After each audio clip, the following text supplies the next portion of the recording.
ታገቢኛለሽ?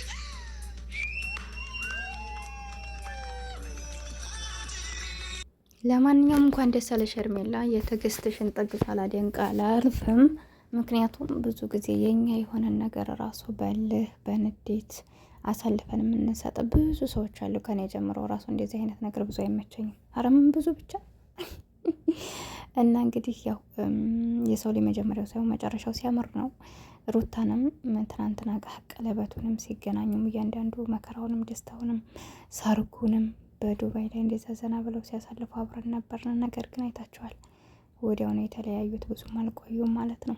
የልጁንም ደስታ መወለዱንም ብዙ ነው ነገሮችን እና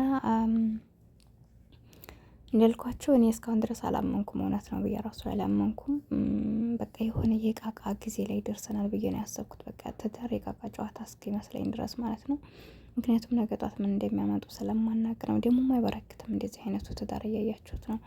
አብርሽ እንግዲህ ሴት ልጅ ለመቅረብም ለመለየትም ብዙ የማያቅተው ሰው ነው። ይችል ደግሞ በራሷ እንትን ነው የመጣችው ወደ እሱ። አይታችኋል እንግዲህ ስንት ብዙ እሱን ለማግኘት ይህን ሁሉ አመት ሊሆናቸው ነው እንግዲህ ከጎኑ በመሆን አትቀና፣ አይከፋት፣ ምን አይላት፣ በቃ ሁሉን ነገር ይችላል። እንግዲህ መጨረሻ የራሱ አድርገዋል ማለት ነው። ሰላም አለይኩም ወራህመቱላሂ ወበረካቱ። ውድና የተከበራችሁ የቻናሌ ቤተሰቦች እንዴት ናችሁ? ደህና ናችሁ ወይ? ሁሉ ሰላም፣ ሁሉ መልካም ያለው አልሐምዱሊላህ። ለቻናሌ አዲስ ከሆናችሁ ላይክ፣ ሼር፣ ሰብ ያርጋችሁ አበረታቱኝ፣ አይከፈልበትም። እና እንግዲህ እንደተመለከታችሁት ነው ሩታ አይነት ጸባይ ነው ያላት። ከሩታ አንዳንድ ነገሮች ቢኖሩም እንኳን ግን አንዳንድ ጊዜ ብኖርም ጥቅም የለውም። ምክንያቱም ወንድ ልጅ አንድ ጊዜ ልቡ ከሸፈተ መመለስ አትችሉም። በቃ ምንም በቃ አንድ ጊዜ እናንተን እየወደዳችሁ ሌላ ሴት ጋር መሄድ ከጀመረ ካላስ ትታችሁ መውጣት ልክ ነው። እና አሁን በሩታ የፈረዳችሁ ሰዎች ስላለሁ ነው። ሩታ እኮ ትንሽ ነገር ስታገኝ በቃ ቅናቷ ምናምን እና ማንኛውም ሰው በሚወደው ሰው ላይ ይቀናል። በዛ ላይ ደግሞ ትዳር እኮ ቀልድ አይደለም። ሩታ እና እሱ እኮ ተጋብተው ትዳር ብለው ልጅ ወልደው እየኖሩ ነው። እና ምን ተበልብላችሁ ነው? ምን በቃ እሷ ፈልጋ አይደለም፣ ግን ልጅቷ ጋር እስከተላተመ ድረስ ምንም ልታደርገው አችልም። አለመቅናትም አይቻልም የኔ በምትሉ ሰው እና እንዴት ልትፈርዱ ትችላላችሁ? በሩታ እንዳልኳችሁ እሱ ቦታ እስካልሰጣት ድረስ ሄርሜላን በኮን ውጭልኝ ከህይወቴ ብሎ አንድ ቀን እንዲያላት በዛው ቢያርቃት ትቀር ነበር። ነገር ግን እሱ ጋር ፍላጎት ስላለው በቃ ዛሬ ወግጅ ይላታል፣ ነገ ይመልሳታል። ስለዚህ የልጅ ርቆ መመለስ ስለማችል ሩታ ውሳኔዋ ትክክል ነው። ቢቀርባት ይሻላል እንደዚህ እያለች ከመኖር ማለት ነው። እና በጣም ይገርማል። እንግዲህ እውነቷም ከሆነ ሁለተኛ ልጅ መጣ እያለች ነው። ሁለተኛ ልጅ እየመጣም ከሆነ እንግዲህ አስበው ከእንደዚህ አይነት ሰው ወልዳችሁ ነገ ጧት አባቴ ይላል፣ እናንተ ተሰባበራችሁ። በዛ ላይ ደግሞ እንግዲህ አሁን ቆርጦ ሄርሜላን አገባት እና በጣም ነው የሚገርመው። እና በአሁኑ ሰዓት ምን ያክል ብትዋደዱ መታገስ በቃ ይሆናላ። የሰው ልጅ ከትዳር ወጥቶ ትንሽ መቆየት አይችል፣ ራሱን ማዳመጥ አይችል። በቃ ሁሌም ትክክል እንደሆነ ነው የምናስበው። እና በጣም ነው የሚገርመው። በዛ ላይ ደግሞ እንዳልኳችሁ በጎኑ ሰው ይዞ ነው እናንተን የሚጠብቃችሁ፣ ወንዱም ሴቱም ማለት ነው። እና በጣም ይገርመኛል። በእርግጥ ህይወት ይቀጥላል። ቢሆንም ግን አንድ ለወደዳችሁና ላፈቀራችሁ ሰው በተለይ ልጅ ላለው ሰው ዝም ብሎ አንዱም የምትወልዱት አይደለም። ሄርሜላ በዚህ ልክ ትወደዋለች። ነገ ጧት እሷ ከሱ ማትወልድበት ምንም ምክንያት የላትም። ትወልዳለች ካላት እና ብቻ ብዙ ነገሮች አሉና ያው ብንታገስ የሚል ነገር አለ። ዞሮ ሄርሜላ ትዕግስት አላት እንዳልኳችሁ ያን ሁሉ ነገር ሁላ በቃ ለምትፈልገው ነገር ስትል ያልከፈለችው ዋጋ የላትም። ስርቡንም ጭቅጫቂውንም ውርደቱንም የሚዲያውንም ተውት። በቃ ሶሻል ሚዲያማ ካላስ ብለዋት ሲበቃቸው ደግሞ አሁን የእሱ አድናቂ ሆነዋል። እኔ እኮ ተመልካቹ ራሱ በጣም ይገርመኛል። አሁን ግን የእሷ ያደረገችው ነገር ልክ ነው ብላችሁ ነው ሙሉ በሙሉ የምታምኑት? እኔ ልክ እስከ ዛሬ ድረስ ልክ ና ብያ እንደሚያሰብኩት ነገር የለኝም። ሲጀመር ሄርሜላ ልክ ና ብያ አላውቅም። ሲጀመር አንደኛ ሴትነት የሚባል ነገር አለ፣ ክብር አለ።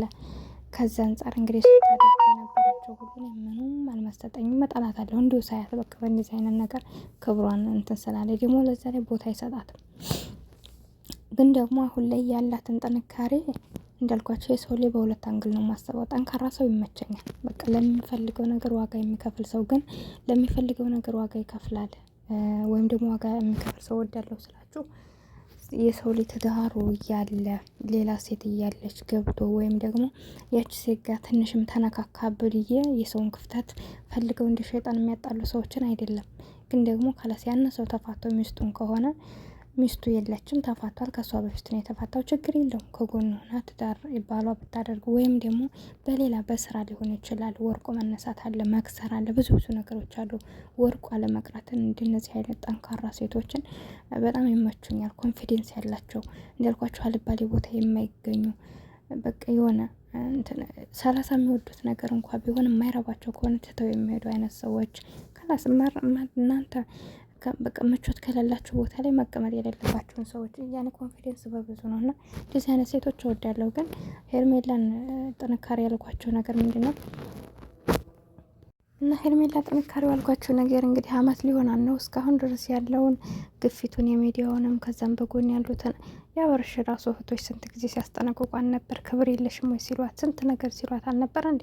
አይታችኋል እንግዲህ ውጭ ልክ አይደለሽም የምትሰሪው ነገር በትዳር መካከል እንዴት ገብተሽ ምናምን። አሁን ግን አይታችኋታል። ምሳ ግብዣው ሁሉ ነገር በቃ ወደ እሷ ተገልብጠዋል ማለት ነው። እና በጣም ነው የሚያሳዝነው።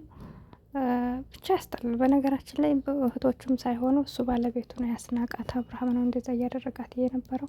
ስለዚህ ሩታ ፍቅር ሄርሜላ አፍቅሯል ወደ እሷ ስለሆነ ዛሬ ላይ እንግዲህ ተንበርክኮ ታገቢኛለሽ ብሎ ጠይቋታል። ዛሬ በክብር ትላላችሁ ብላ ብላ የራሱ አድርገዋለች። እና እንደዚህ ሰው ቤት ገብታችሁ ወይ ሰው ትዳር ገብታችሁ የምታመጡም ሰዎች ሳይሆን ግን የራሳችሁ የሆነ ነገር አሳልፋችሁ ላለመስጠት ሞክሩ። ምክንያቱም ትንሽ ክፍተት ተፈጠረ ብለን ክፍተቶችን እያሰፋን ያለንን የገነባነውን ቤት የገነባነውን ትዳር የገነባነውን ፍቅር ማፍረስ የለብንም። እንግዲህ እንደምትመለከቱት ነው ያልተገነባ ትዳር የሰውን አፍርሶ ለራሳችን እናደርጋል ብለው የሚጥሩ ሴቶች ባሉበት ዓለም እናንተ ትዳራችሁን ብዙ መስዋዕት የከፈላችሁለትን ትዳር ትንሽ ነገር መጣ ብለን እኔም ሆነ እናንተ ማፍረስ የለብንም። በቃ መታገል አለብን ነገሮችን ለማስተካከል እንጂ ለማበላሸት መጣር የለብንም። ምክንያቱም እንዴት ለፍተን እንዴት ብዙ መስዋዕት ከፍለን ስለሆነ የገነባ ነው ትዳራችንን ማለት ነው።